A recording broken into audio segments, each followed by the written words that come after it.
Are you ready to hire a VP of sales? Of all the executive roles that you're going to fill in your startup, hiring a VP of sales will be the one that is the most challenging, the most difficult, the hardest one to fill, and the one that you're likely to screw up the most. So in today's video, I'm going to walk you through how to get it right. And stick around till the end of the video because I'm going to talk about a free tool that will even help you more to get it right. Hi, I'm Brett Fox. I've built several businesses from zero to over $100 million. I've built several organizations. I know how to build things. I know what works and I know what doesn't work. The challenge of hiring a VP of sales can be daunting. And if you hire the wrong VP of sales, it can not only delay your progress, but it can significantly set your company back by years maybe if you don't get it right. So as I said, in today's video, we're going to walk you through the things to do so you get it right. These are the lessons I've learned from my own experience and the experience I've had working with other startups. The first lesson is this. You need to define what your VP of sales is going to do, and do you even need a VP of sales yet? This is a common problem that entrepreneurs have, is they hire a VP of sales too early in the process. Way too early in the process. And what happens when you hire somebody too early is you can't hire the right person. And when you hire somebody who isn't good, because that's what you're going to get if you hire somebody too early, you end up hurting yourself. So what's the answer here? Well, the answer is you, the CEO, you have to be the one to do this, not somebody else. You have to be the one to be the VP of sales early on, not somebody else. One of the questions you need to ask yourself, especially in today's world, is are your sales inbound driven or outbound driven? Because if they're outbound driven, that's when you're going to need a sales organization. But if they're primarily inbound driven, then maybe you can delay hiring that VP of sales until you can find somebody really, really good. For example, in my career, when I was running my company, we were almost all inbound driven. And one of the big mistakes that we made is we hired all these outside sales reps, and none of them did anything. They were just a waste. They were a waste of energy for us. They were a waste of time for us. And what we didn't recognize was that the world had changed from what we thought it had. So what we ended up doing, which was really smart actually, was we hired a distributor called DigiKey. And DigiKey in the electronics world, they're probably the number 3 or number 4 distributor in the world. And it took us over a year and a half to hire them. But when we hired them, because they aligned really well with us, it worked like gangbusters for us in terms of growing our business. It was the perfect alignment for us.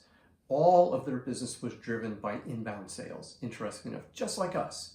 It was perfect, and it really, really helped. So you want to look for things like that. What was interesting about them also was they had no sales organization.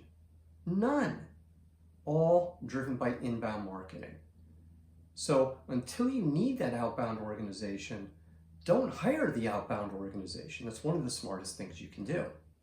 So one of the questions you need to ask yourself is, how long can you keep growing without hiring outbound sales? So if outbound sales is around the fringes and you don't have a predictable model for how outbound sales is going to work, don't do it yet.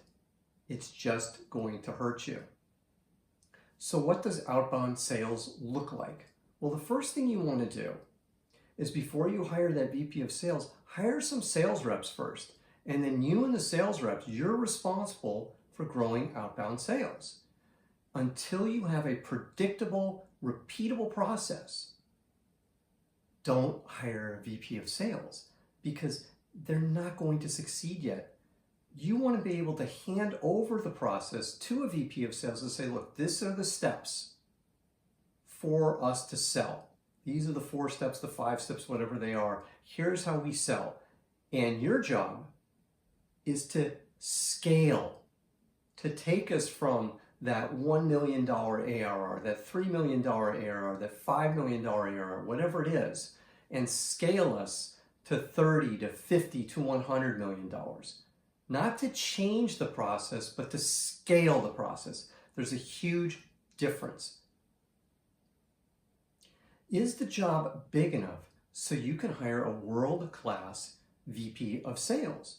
Well, if you're sitting there below $1 million ARR, unless there's something really special about what you're doing, really unique, or you just have some brand name or whatever, it's going to be really difficult to hire somebody who's world-class and to scale your sales organization so that you go from that $3 million, that $1 million, and 10 exit or 100 exit.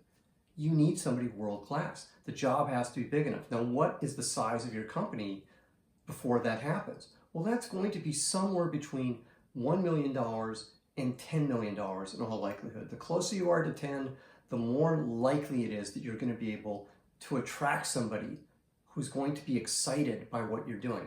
This is what I've seen over and over again. It's a big mistake. If you hire somebody too soon, you're going to get people that aren't that good. You're going to get the B-level and C-level players, and none of those people are going to be able to help you scale. And that's what you're going to need.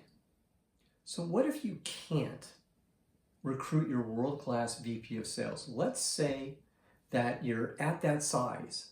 You're greater than $1 million in revenue, somewhere between that million and 10.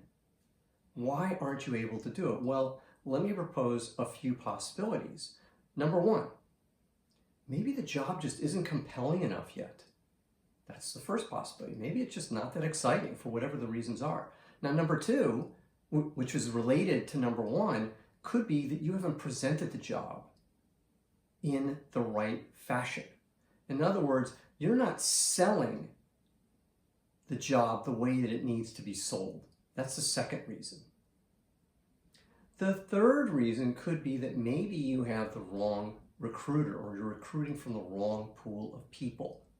That's the third possibility. One of those three are likely the reasons why you're not able to bring on that world-class VP of sales. Whatever you do, don't hire a VP of sales unless the VP of sales is outstanding. If you hire somebody as a B player, you're going to pay for it. Trust me on this one. You will not be happy with the results.